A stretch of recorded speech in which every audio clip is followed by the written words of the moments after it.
Hello, everyone. This is Casey Stubbs with How to Replace Your Income with Options, where I teach options strategies and I teach people how to replace their income with options with just 1 hour a week. And today I've got a great friend of mine who I've known through podcasting. He was a guest on my podcast many years ago, Charlton Haupt, the Chief Operating Officer of the Business Makers Network. Hey, Charlton, how are you doing? Hey, Casey. I'm doing so good, man. I'm glad to be on another podcast with you, man. It's been a few years.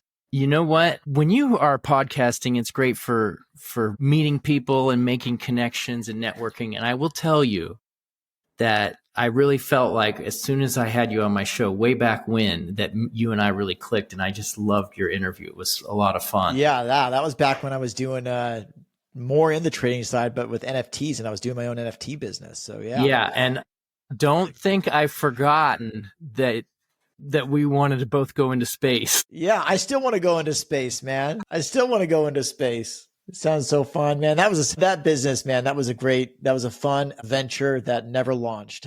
You know, so for people, you guys could go back and listen to the old episode, but Charlton was trying to get a lot of people into space. And you know what? You could maybe do that with Business Makers Network. Yeah, like we could do a mastermind in space. Yes. I mean, all of the concepts still there. I mean, for those who don't know, like it was all just an NFT business. We were building it out, and right before we launched the business, we had done a year's worth of work getting everything ready to launch. And right when we went to launch the business, the market dropped. And so we never actually launched, the stuff. So we still have all of these assets that are just sitting there. And, but since then picked up other things to do. And now I'm doing Business Makers Network, which has been a total blast. Yeah. You fall down, you get back up, and you just try again. Every failure is lessons in the tool belt. Yep. Totally. Yeah. 100%, man.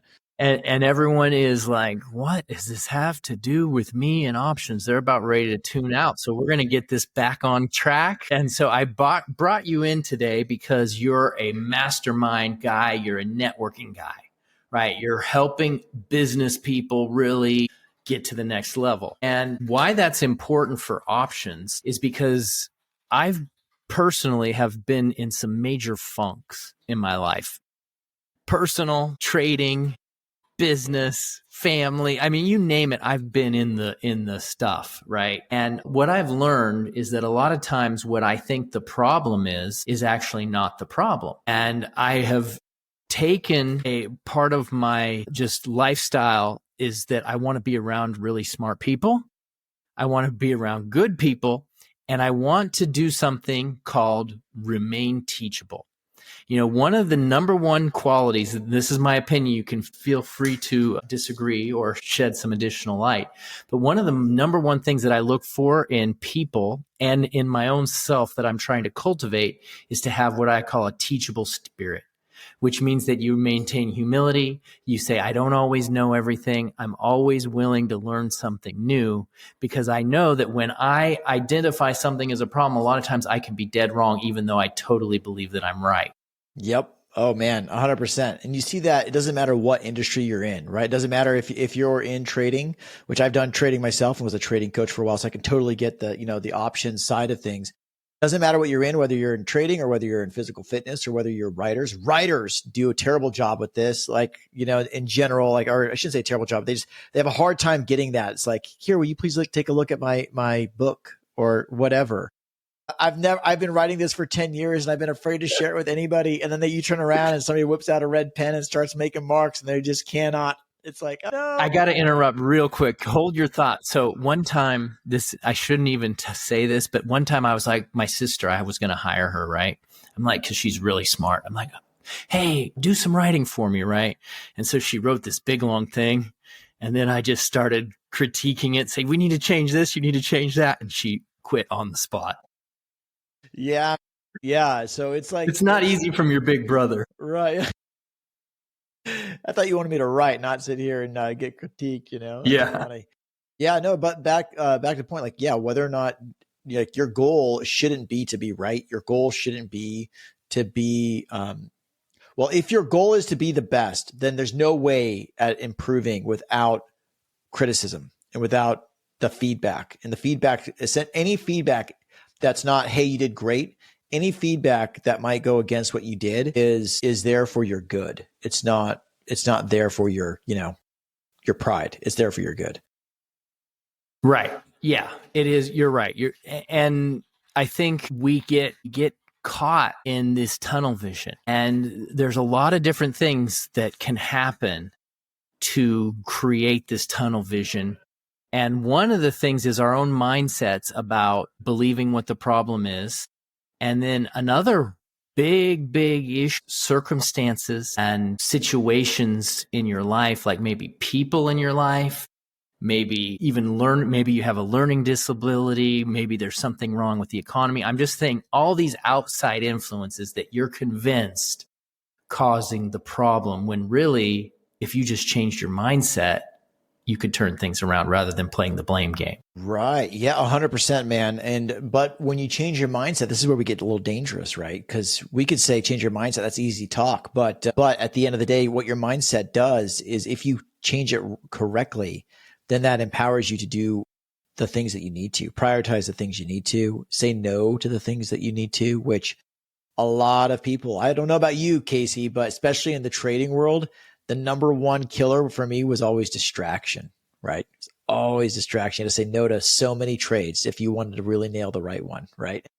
Yeah. Well, so why don't you talk about that? Because I know that the last time I talked to you, you said you'll wait like a month or 2 months for a setup. Like that's insane patience. Yeah. I'm not so, going back to mindset and, really what people need to succeed is, you need to be humble, and then you need to be able to create structure in your life.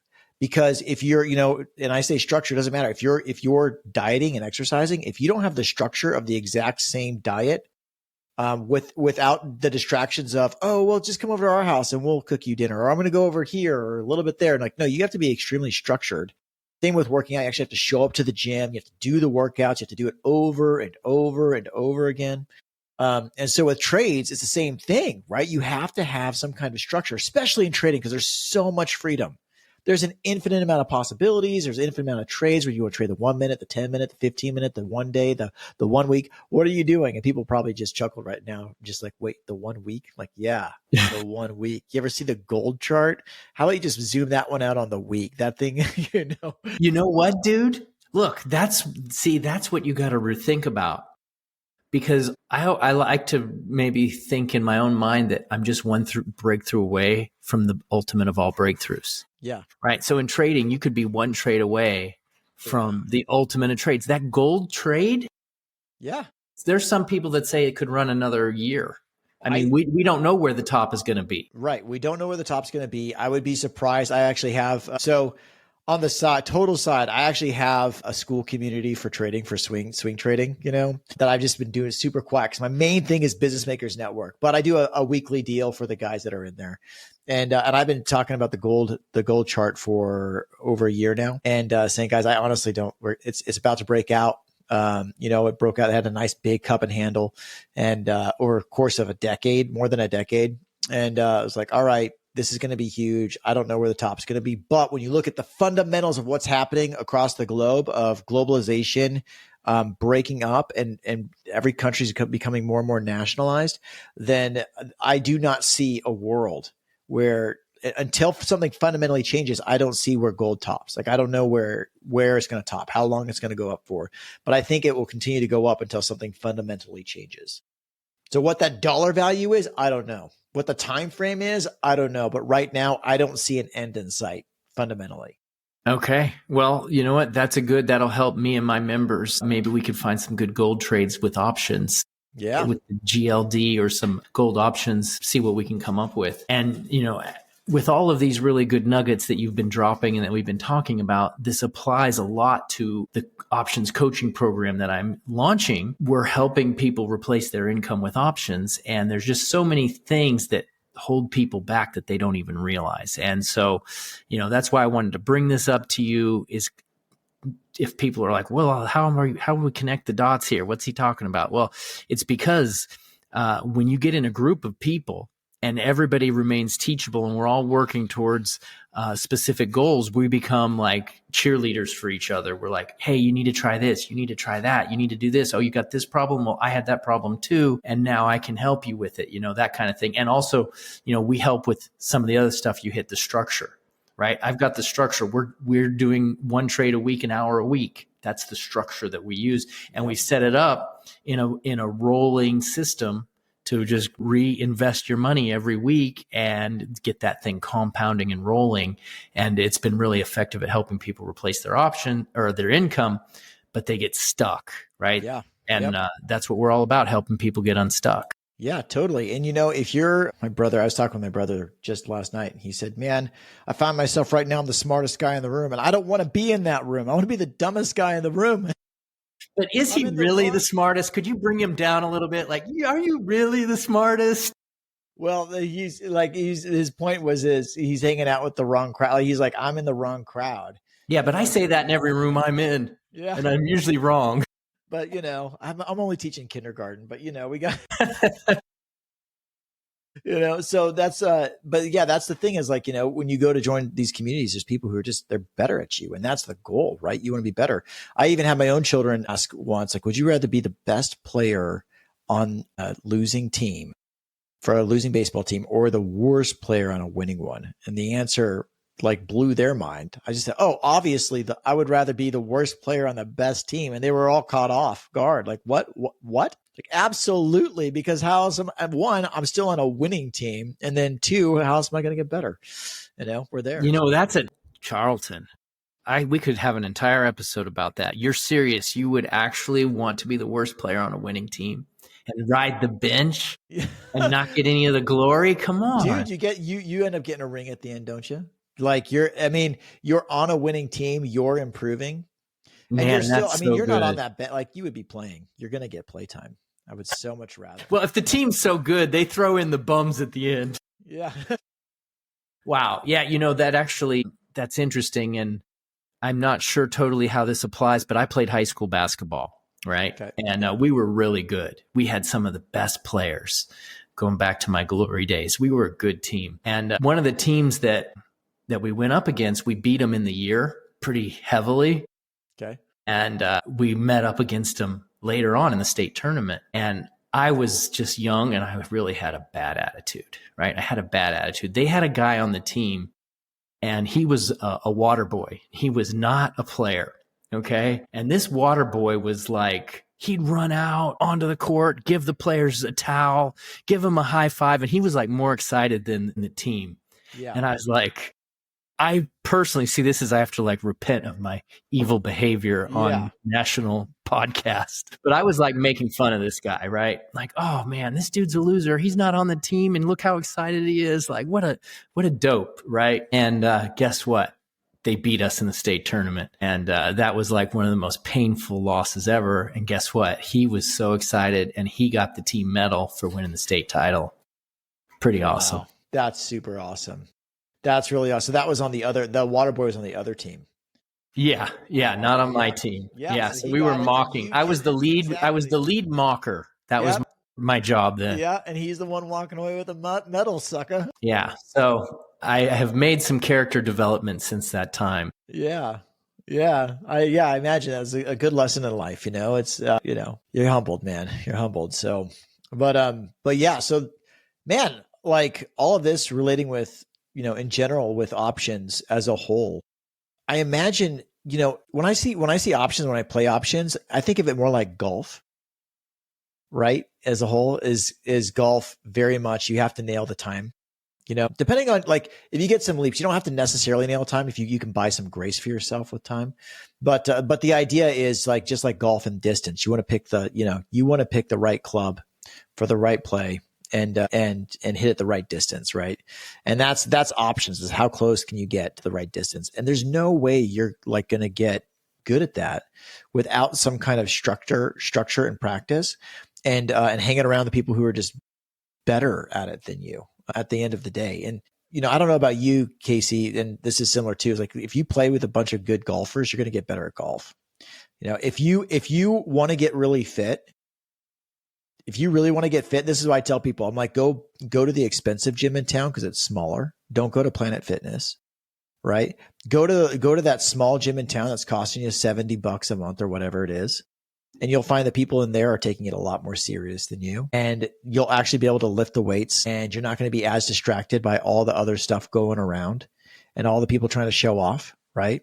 And it's going to serve you well. So that's what I say for even with options, no matter what you're trying to do, is get into a solid community of people that is going to be able to really help you. And I say solid, I don't mean massive. You don't have to be a part of like this. This is the number one guy on YouTube and all these things. Like, no. Go for the people who are actually winning, because your goal, again, is to win. Yeah. Well, I've heard something, and that is that small unified groups are really, really powerful. Dude, they put a man on the moon, right? Yeah. Yeah. So that's it. And so you're able to help, when we speak of, that was actually really good, by the way. Like, I'm going to go back and use that in some other stuff. That was a great analogy, but I'm shifting gears. But I really loved it. I absolutely loved it. That was so good. Get around people that are better than yourself. Don't be the dumbest guy in the room. Yeah. Be the dumbest guy in the room. Be the dumbest guy in the room. Be the dumbest guy in the room, and learn and humble yourself and grow and get around great people. It's scary. It's really scary to be around people that are like up there with skill and wealth and all those other things. Yeah, it really is, man. I find myself now too with business makers. I hang around a lot, like with my network, I hang around a lot of people who are a lot smarter than me, man. And I sit down at a table and I sit there and I'm like, I don't even know what to add to any of this. Right. But then I have to realize, like, Lord, I'm at this table. I'm at the table. Here I am. And you're there for a reason too. Yeah, and I'm there for a reason. Yeah. Use me. Yeah. Here I am. Yeah. That's good. So, yeah. That's good. Yeah. I remember I chunked down $50,000 to be part of a group one time. And I just had this like fear come over me. Like this thought that hit my head that says, I don't belong here. Yeah. After you paid it? Like even before, like I just was like, man, this is not for me.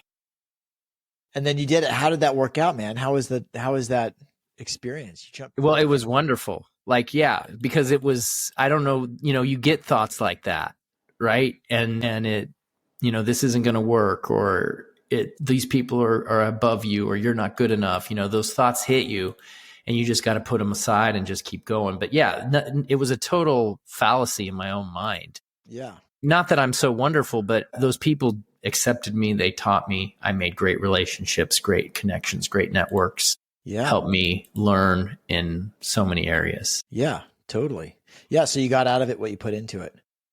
Right. Which is another thing too. I tell people, like, even with these communities, you put in 50 grand, like you're going to get that money out of it. If you're not putting skin into the game on something, you're not going to get anything out of it. When I see people who are like, I have this free community and we do all this stuff, I just look at that and like trash, complete trash. And I say it's trash because I know there's going to be a million people in there and it's going to be a total distraction. So I'm not going to get anything out of it. Two, I know that they're going to upsell me on something anyway. And they're going to start the slow drip of something else, which is like, it's fine. Like, I think it's better just to be honest. Like, yes, I'm selling you this. Why? Because it's going to make your life better. That's why. I'm charging you $2,000 for this coaching experience, or I'm charging you $100 a month to be in this community. Why? Because it's going to make your life better. And if $100 is too much for you, then this isn't for you. Because your mindset's going to have to shift where you can say, well, $100, I mean, goodness, you can make $100, okay, in the right community. You can make thousands of dollars in that month, right? I mean, I was a part of a trading community paying $100 a month for multiple years. 7 years, all because I knew it was one trade that more than paid for the entire year, $1,200 for the year, right? One trade. I've made 20x trades out of that group, just waiting, just being patient for the right thing. And then boom, you get a 20x trade. It's like, whoa. And it's not, and was that the lottery? Nope, it wasn't. It was just because I was hanging around the people who actually knew what they were doing and they did well. And I just sat there and waited. And then when the big fish came around, I went ahead and threw my line in. And we're good. Yeah, the one opportunity can turn the corner, and with that being said, I don't do that with my system, right? We don't Yeah. do that because we're more like, I would use us as like, if you look at the casino, right? We're not gambling, but we're more like the house, right? Because we're selling options and we're collecting premiums. We're selling to the buyers, right? Yep. And we know going into the trade what our probability is, right? Because we're looking at the deltas and we're looking at the probabilities. And so, we go with like a 30 delta. We know that we're going to win around 70% of the time. Yeah. And that's totally on point. Like, I don't know how they do it, but they're really good. And then on top of that, then we have a little bit of criteria, which says that we're going with strong, good companies. So we know then that we're going to actually beat the odds a little bit, right? Yeah. So we're not going to do just 70%. We're probably going to do 80. And then we have a profit taking strategy that takes the profit a little bit early so that we know that our win rate's going to be even higher. So now we're looking at 85%, and then we roll it quicker than what we should have. And so we're not like going for the big home run, but we're getting that snowball rolling. Yeah, you're getting those singles, which I think I love the casino analogy, because I tell people is like, look, if you get into trading and you don't know what you're doing, you're the gambler at the casino and you will lose. The house will take it. But the casino doesn't gamble. The casino does not gamble, right? Like, they're not closing down. They're not closing the doors. Right. Let's look at it like that. Yeah. They have a business, right? They have a business and they're just working a system. That's it. And everybody else who's like crossing their fingers, wishing on Lady Luck is like, you're just going to lose your shirt. Thanks for your money. Yeah. Yeah. Yep. And that's the way the markets are. So if you have a system with that structure that you're talking about, then it's the way to go. It's a beautiful, wonderful thing. Right. And, traders, again, they come into the markets with this, I want to trade so I can get money because I'm in a bad financial place. Right. So maybe they're in a place of financial pain. I know I was when I first started, and I need relief, right? You need relief from the pain. And you want to get out of the pain as fast as possible, which is right. Yep. But let's tie in the other scenario of the lottery winners, right? I kind of get a little offended when people buy lottery tickets, just because. And if you do, please don't. I don't buy lottery Not judging tickets. you. I'll buy the scratch tickets for fun. Yeah. To play bingo with my kids or something for $1. And I'm using the wrong word. I don't get offended. That's not the wrong word. I mean, I'm not judging anyone if that's what you want. But the point is, you're trying for that Hail Mary.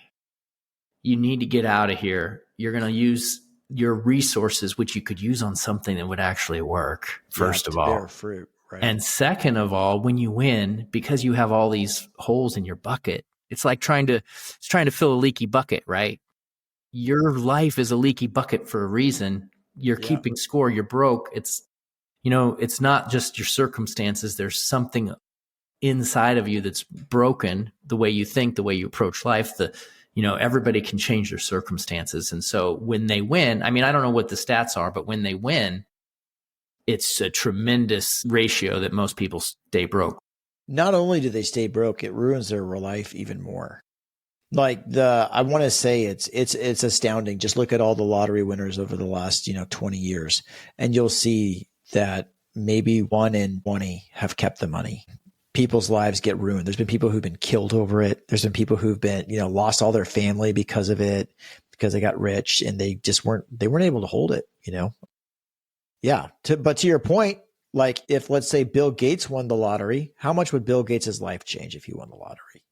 Right. Right. Or not at all. Musk, how much would his life change? Right. That's probably why he doesn't. He might own a lottery, but he's not doing it. Right. But like that's the thing. Like it wouldn't, because he can handle it anyway. So, but to your point, the thing that people are like, it's a dangerous thing when people are getting into trading because they really are money hungry, because they're going to make emotional decisions trying to force the market to do something, when the reality they can't force the market to do anything. They're at the whims of the market at that point, rather than being smart and wise and being strategic. Yeah. And more often than not, when you come in with that mindset, you're doing nothing but making mistakes and digging, just like going to a casino, thinking that you're going to bail yourself out. You're actually digging your own grave, and it's getting worse and worse. And so they say 90% of traders fail, and that's why. And so I have a program. I'm trying to help people get out of that, right? Replace their income with options. You know, whether you're a business professional and you make a ton of money and you want to get out of your job, or you don't have a lot of money, but you just want to get started and you want to start replacing your income, or even if you're retired, you know, those are the kind of the groups that I hit. You got to approach it with the right mindset.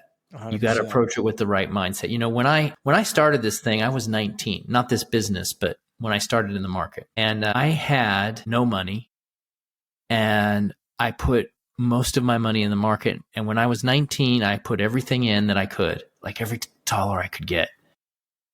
By the time I was 23, I had over $30,000 in the market. Wow. It was amazing. Life-changing. Yeah, totally. %. Yeah. That's what, when I got into the markets, I was 32 when I finally was able to get into the markets, 32. And I got in and I had so much pain from my job. I hated my job so bad. I was like, I got to get out of my job. And I ended up losing my shirt, man. Just lost my shirt like crazy, whatever I had. But you know what I did is I turned around and said, well, I'm an idiot. But instead of getting out, I went ahead and I paid to get into a group. And I learned from that group for a year before I turned around and made a trade. And then when I started making the trades, I started winning. I was like, all right, cool. This works. You know, totally life-changing. Yeah, and you hit some home runs. I remember you sharing it with me. You hit some home runs. I got some singles. I got some home runs, you know. So, but the Lord blessed me. It worked out, but it was not fun in the beginning because I did not approach it the right way. I approached it I have all this pain and hurt, and my life is like, I'm trying to just make this money so I can go live get out of this pain essentially. And that wasn't the way. It wasn't the right way. Of course, you want to get out of the pain, but you have to be very careful of the markets about the way in which you do that. So. Yeah, absolutely. And, you're helping business owners doing that now with your network, which is great. You doing a little bit of the coaching on the side, which is good too. It's so much fun. Yeah. It's so much fun. Both coaching and doing the networking. It's been a total blast, man, because that's what it is. Even business, right? It's all pain points. It's solving pain points, right? All of work, like people who try to stop working, it's like, no, all of work is the solving of problems. And if we didn't have any problems, we would have no work. And so, but we like to solve problems. So it's fun. Problems are blessings in disguise, buddy. Yes, they are. So rejoice. Rejoice always. Yeah. Yep. Yeah.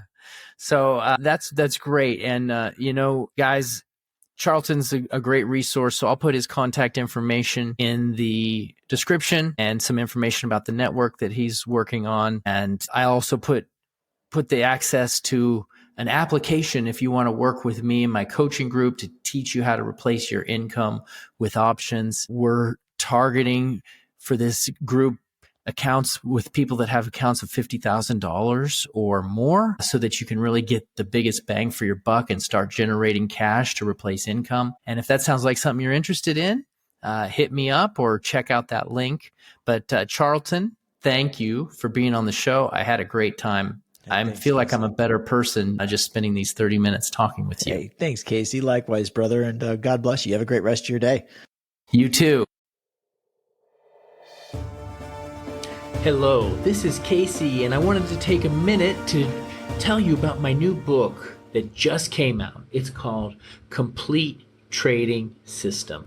This is my 25 years of trading experience, sharing everything that I have learned in how to make a profit from the markets. You're going to learn about how to find the right instruments to trade, how to find a trend, how to get started as beginners.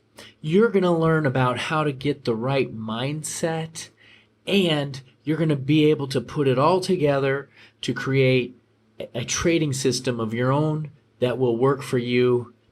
I highly recommend that you try it out. Just click the link right now. It's called Complete trading system. It's available on Amazon. Thank you. Go ahead and check it out. I think you're going to love it.